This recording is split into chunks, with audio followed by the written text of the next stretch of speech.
Tonight on Redwood News, a new tool has been launched in California to help protect residents' personal information. And science reporter Lauren Brenner takes a look at the aurora borealis from last night. January has been very quiet and dry compared to December. Will the weather pattern change to bring some rain in the last week of the month? Those stories and more coming up right now on Redwood News at 5.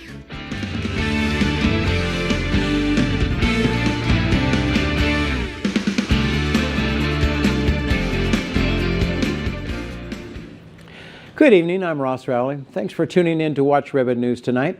We're now in our newly designed news studio here in Eureka with an emphasis on delivering local news, weather, and sports from our local Eureka staff for our local viewers here on the North Coast. And the reason for that emphasis, truly because local matters. Thanks for joining us. Well, there was a ribbon cutting held for a new assisted living facility in Eureka today. At noon, community members gathered for a ribbon cutting outside the recently revamped Humboldt House Lodge assisted living facility. The building is opening under new ownership after the former facility closed 4 years ago when the former owner passed away. The building has room for 30 residents who will be supported with everyday tasks by a full staff. 3, 2, 1.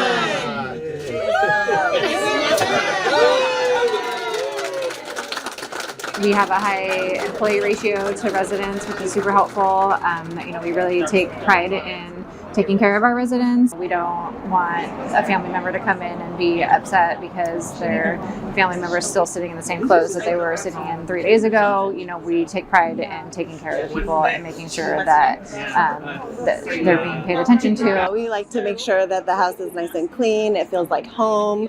The residents are able to interact with one another and interact with us and feel comfortable with the staff and with us as well.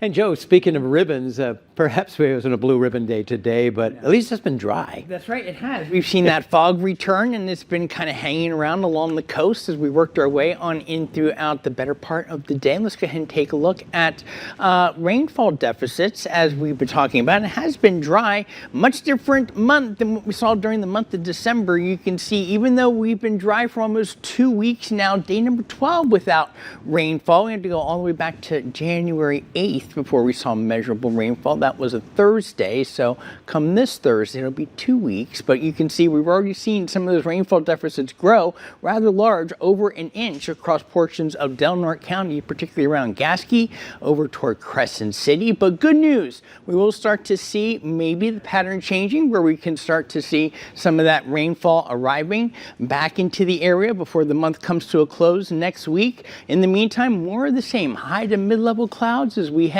on in throughout the overnight hours, as well as some fog right along the coast. I generally think we're going to stay mostly cloudy, especially along the coast. May not be the best night to see some of the aurora tonight along those inland areas and into the higher terrain. Temperatures not as chilly as what we've been seeing the past couple of mornings, starting off into the low to mid 40s, both for the coast and inland. Might see more in the way of sunshine, especially late morning, early afternoon inland. But I think we're going to continue to see mainly cloudy skies, high to mid-level clouds working on through as the system kind of teases us along the coast. But of course, with clouds and fog, we're going to stay socked in the clouds along the coast, and temperatures cool for this time of the year into the mid to upper 40s. We'll talk about how long we stay stuck in this rut, if you will, Ross, when I return the 7-day. That's an interesting way to put it, Joe. Well, do you have unwanted books lying around the house? Well, you can donate books at the Humboldt County Main Library branch on Tuesdays and Thursdays between 10 and noon. You can donate books in good condition, audiobooks and CDs, records, DVDs, and those new graphic books and comic books.